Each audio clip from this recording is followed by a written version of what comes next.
Hey buddy, welcome back. We're going to go on a little night drive.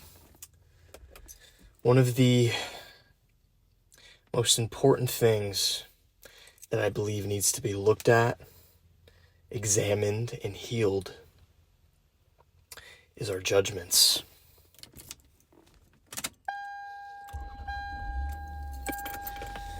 Maybe you've heard the saying, the world is not as it is, but the world is as you are.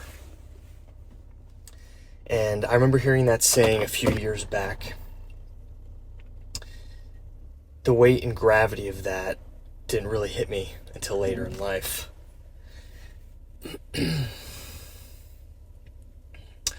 All of the judgments that we experience from other people will always control you and affect you on a deep level until you learn how to address your own judgments, not only of yourself, but of other people. It becomes increasingly more difficult to place judgment on other people once you've addressed your own, because that's really all that is. It's projection. It's unconscious projection. Some of the comments on some of my other videos might seem shocking. There's comments that are straight up like full of hatred, down to like, I'm glad your dad is dead. He deserved what he got. He was weak. You're weak. Fuck you. Like, that seems very extreme. And a few years ago, earlier in life, that probably would have really affected me. It probably would have stopped me from continuing to create and put these videos out there because of how it would affect me, or really what it would bring up to the surface within me, my own pain and insecurities. But when you realize that people are just messed up, and I've said this before, but the idea of evil, it's hard for me to look at evil as just evil, because I understand now on a very deep level that it's just a result of ignorance and very, very deep pain in the individuals that are passing those judgments. So once you address judgment in general, both internally and externally, then for once in your life, finally, you will be free. You can stop caring what other people think about you.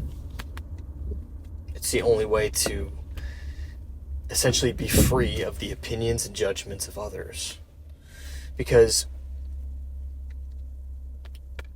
if it affects you on a deep level, if someone says just like really insane, hurtful things to you that are seemingly out of left field, then that means that deep down, you're still judging yourself. You're still judging your own inadequacies and your own position. I've learned that the world, the universe, life, truly is a mirror. I know that the law of attraction teachings and whatnot are pretty popular, but it's not just think positive thoughts and all of these things, all of these good things will come to you, because you can't trick your mind. If you're not feeling genuine feelings of gratitude and happiness, bliss, and you're just repeating these affirmations, then your mind is going to call bullshit on that. And so the only way to really get to that place is self-inquiry, self-healing. And that's why I'm such a big proponent of like spirituality. I'm a big fan of the words of Jesus. I'm a big fan of Buddhism. And when you think about it, I consider Jesus to be, I do believe Jesus was a real person, by the way. Some people think that. I don't think he existed. I do think he existed. I think he was an ascended master to the point to where we're talking about judgments, right? Imagine people literally murdering you, and in the midst of being murdered, you look at them and say, wow, You have no idea what you're doing. You are ignorant. I forgive you. And not in a facetious way, but in a genuine, loving way. Like, people don't realize the loving essence that they truly are, because they're strictly being led and moved by the pain of their ego and the pain of their own self-judgment. And those mentalities still exist today. Like, I can't tell you how hateful. I will never identify as a Christian. Here's why, okay? I've said I'm a big fan of the words of Jesus, and I believe in what he said. I believe in what he spoke. Someone like Paul, who wrote like a majority of the New Testament, basically took the words of Jesus and said, hey, it means this, this, and this. Jesus was this deity that we need to worship, and we need to accept him into our hearts, or we're going to burn in hell for all eternity, and that's it. And so in this modern day, we have all these people, which this is like mainstream Christianity now. This is what like most people in the West believe in. You ask Jesus into your heart, and then you live this life of judging and condemning everyone around you who doesn't believe in what you believe. And a lot of these people, man, they're like violent. They're like either violent or on the verge of violence. I mean, there's comments in some of my videos that are literally like, fuck you, you'll realize Jesus is God and you will burn in hell. It's like, dude, how much more of a modern day Pharisee can you be? And if you don't know what a Pharisee is, it's basically, these were the mainstream religious folks back in Jesus' day who were like the leaders of Judaism.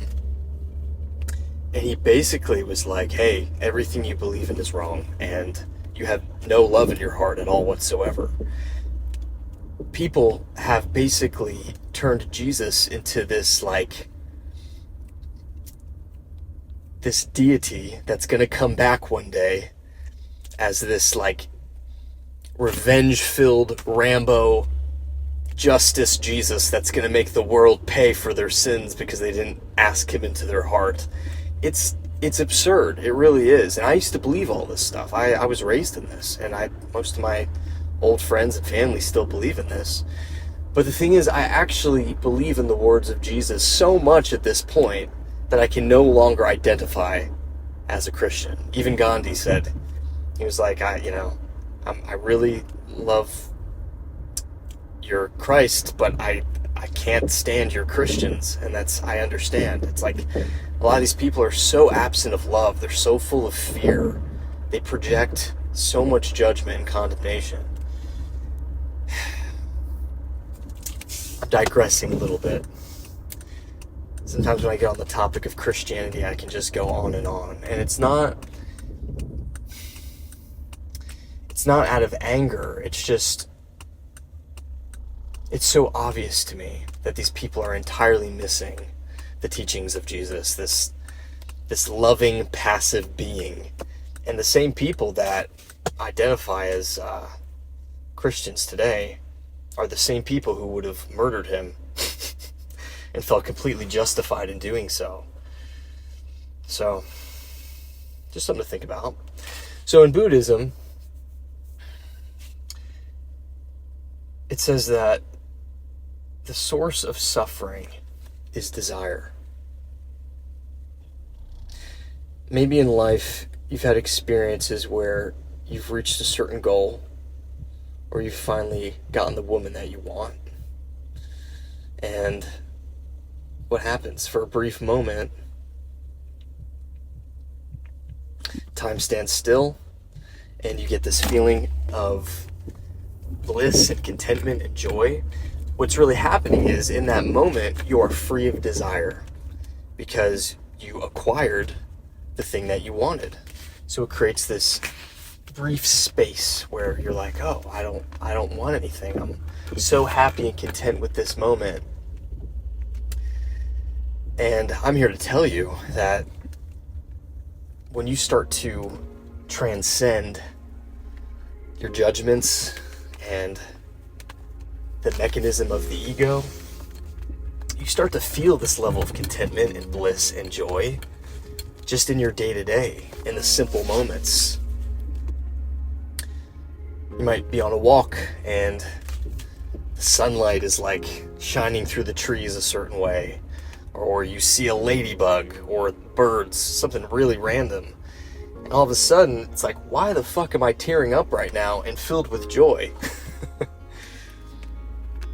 Because in that moment you're free of desire. You don't want anything. You see the beauty of the moment and you're content. And nature can be very powerful, because nature can bring that to your awareness at times. So these days I'm a bit of a loner. You know, I don't really hang out much with people. Don't really go to a lot of social events. And as a loner, I'm like a joyful loner. I'm not like, fuck the world, you know, it's not that. I just have these moments of contentment and joy and bliss just in the day-to-day. And so over the past, I want to say like year or so, I've been trying to like wrap my mind around some of these concepts, because when you experience these things, it's very real, and it transcends a lot of things that you initially believed about physical reality. And so, as you've noticed, my YouTube channel has slowly been turning into like a self-improvement channel to like a full-blown like spiritual channel, because these are the concepts and the things that have given me all the feelings of contentment and bliss that I have been searching for from the get-go. That's why we chase women. That's why we chase financial success and trying to build a business that makes us feel a sense of accomplishment. And there's nothing wrong with those things, you know, but I guess I'm just sort of reframing how I'm going about everything, because if I'm going to do those things, I want it to be things that genuinely benefit the collective and doesn't cause more separation. And what I want for you is to just start examining your judgments. If you don't have a lot of outward judgments towards people and you're just even hard on yourself, start asking yourself, like, why? What is the voice in my head that is telling me these things, that I'm not worthy, that I'm a piece of shit, or whatever it might be, you know? And there's a difference between, you can have a degree of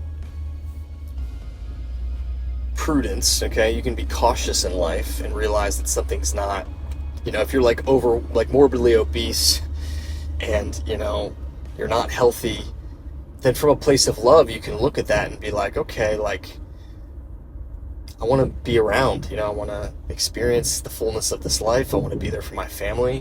Let me take care of this thing, because it's not optimal. It's not what's loving to myself and the people around me. And that's just a very different energy than the energy of guilt. In a lot of ways, it feels like a miracle to be free of the judgments of other people. People can basically say anything to me at this point, and not only does it not affect me, but instead of being hit with this wave of like hatred and wanting to retaliate, I'm hit with this wave of like compassion for the person. The level of pain that someone has to be going through to say something so hateful, I can only imagine what's going on in their inner world.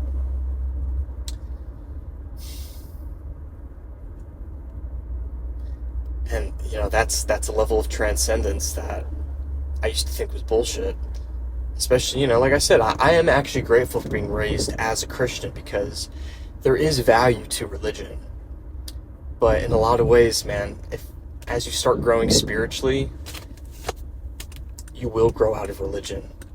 Because religion is a good tool, you know, it's like a good signpost towards transcendence and spiritual growth. But eventually, man, most religions, they keep you from growing to a certain extent. Like Christianity especially, it's like once you start asking like deeper questions, like, wait, so you mean to tell me that we're God's children, but if we don't believe this one specific thing, that he's going to throw his child in hell. And as a father now, I've got a 4-year-old son. There is nothing he could do that would make me be like, banished for all eternity, eternal suffering in the flames of hell. Like, it just doesn't make sense. There's such a deeper loving aspect to my nature. And if that's the case, if there is a creator, a higher power, then imagine the loving nature of that, you know? And of course we project our own vengeful nature onto this deity. So I hate to break it to you, man, but Jesus Christ, the most loving, pacifist,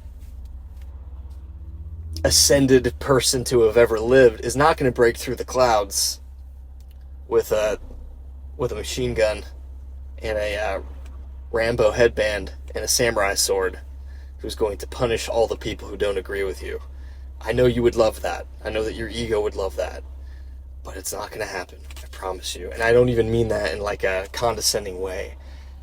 If you're truly seeking, okay, and you start to rub shoulders with the divine and have mystical experiences, and by mystical experiences, I just mean like a spiritual experience that transcends the physical realm.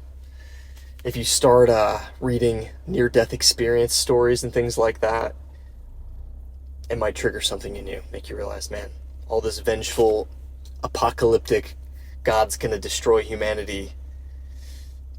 You start to realize that that is a man-made narrative. And until you transcend that, man, you're going to be extremely judgmental. Because you think that God is like that. You think that source, the creator of whatever this miracle is, like, dude, existence is such a gift. That's such a miracle. Like, and that's where it starts. It starts off with just being like, what is this? Like, look at your hand. Like, look at the detail of all these things, you know? So I want you to understand, I know it sounds like I'm in this place where I'm seeking. It's not even that I'm seeking. I'm just trying to figure out how to put some of these things into language in a way that maybe would have woken me up a little bit earlier when I was neck high in judgmental, fundamentalist Christianity, preaching damnation and condemnation and hell as this geographical location that God is going to send his children to if they don't do this or that. Like, I'm telling you, it's a misinterpretation, okay? A lot of modern day Christians should be called Biblians or Paulians, because they take every single word in the Bible, like literally, when the whole book is full of symbolism and full of metaphors to point you in a direction of transcendence and love. And then I say Paulian because Paul just took the words of Jesus and was like, it means this, this, and this. And then a lot of people were like, okay, read the words of Jesus for yourself, okay? If you're a praying person, just pray. Just be like, hey, reveal to me the truth. You know, is that really what it's like? Is Jesus literally have to live in my heart or I'm going to go to hell? Or was Jesus just this ascended person, this ascended master who became so realized in the true essence of his being and was trying to point other people in the same direction? Because that's what he was doing. And if you don't believe that, try and experiment in your day-to-day. Wake up, live, and act as if you are Christ. As if you are literally Jesus Christ. How would you act? You wouldn't ignore that homeless person. You wouldn't be getting in the comments telling someone that they're going to burn in hell for all eternity and to go fuck themselves because they need to believe in Jesus. It's like, dude, you have missed the point. So, depending on how deep your ego is in this kind of stuff, you either will or won't be able to receive this message. But freeing yourself of judgment will free you of all judgment, other people's judgments as well, because you'll just see it for what it is. You'll see that they're skewed, messed up, ignorant, and just hurting. And once you heal yourself, you want that same healing for everyone else. And that is Christ. That is Christ consciousness. Okay? Stop making an idol out of a human being named Jesus. Okay? Yes, Jesus had the Christ, the awareness of the Christ within him. But you also have that within you. Okay? And you will know that you have that when the fruit and actions of your life line up. If you have bad fruit, then you are still run by your ego, man. You're still run by judgment and condemnation. And the good news of the gospel of Jesus isn't that he will forgive you of your sins if you ask him into your heart. The truth of the gospel is that you are forgiven, and you have always been forgiven. And the only judgment that exists is the judgment that you create for yourself and the world around you. Free yourself of the judgment, and your entire life will get better. Internally, externally. And yeah, I just had to address this. I had to talk about this for a bit, because if you look at some of my videos and you just read through the comments, you're going to be baffled at some of the hateful, fundamentalist Christian comments that are on my videos. I don't know why my videos are attracting these people and not just like Buddhists or something, but for whatever reason it is, and I'm here for it. I accept it. So that's all I got for you tonight. You are loved. You matter. And you've barely scratched the surface of what you're capable of. I'll talk to you soon. Somehow there's beauty in the madness when you're under the gun, but choose not to run. It's like we're losing what was calloused underneath the sun, where all we have is us. But